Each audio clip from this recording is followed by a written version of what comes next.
Little brush এডিটিংয়ের sports প্যানেলে আপনাদেরকে স্বাগতম। পাকিস্তান সুপার লিগ PSL 2025 প্রথম কোয়ালিফায়ার ম্যাচে মুখোমুখি কোয়েটা গ্ল্যাডিয়েটর্স বনাম ইসলামাবাদ ইউনাইটেড। কোয়েটা গ্ল্যাডিয়েটর্স ফাহিম আশরাফের অলরাউন্ডার নৈপুণ্যে ইসলামাবাদ ইউনাইটেডকে 30 রানে হারিয়ে HPL PSL-এর ফাইনালে জায়গা করে নিয়েছে।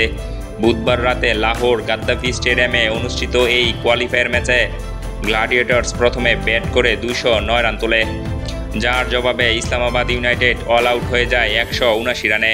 ফাইনাল হবে আগামী বুধবার 25 মে। প্রথমে ব্যাটিংয়ে নেমে গ্ল্যাডিয়েটর্স 11.5 ওভারে 5 উইকেট হারিয়ে চাপে পড়ে যায়। তবে দীনেশ চান্দিমাল ও ফাহিম আশরাফ ষষ্ঠ উইকেটে 95 রানের গুরুত্বপূর্ণ জুটি করে দলকে বড় স্কোর এনে দেন। ফাহিম 23 বলে 45 রান করে আউট হন। ইনিংসে ছিল 4টি চার 3টি ছক্কা। চান্দিমাল অপরাজিত থাকেন 28 বলে 48 রান করে। তিনি 4টি চার 3টি ছক্কা মারেন। ওপেনার ফিন অ্যালেন 41 রান করেন।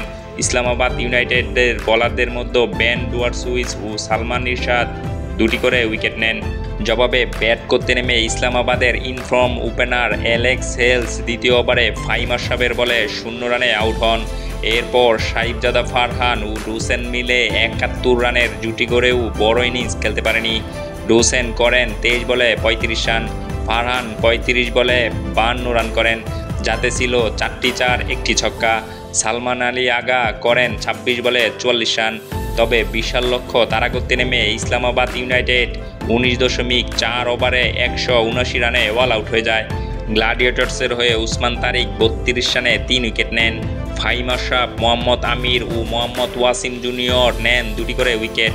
এই হারের পরেও ইসলামাবাদ ইউনাইটেডের সামনে ফাইনালে ওঠার সুযোগ রয়েছে।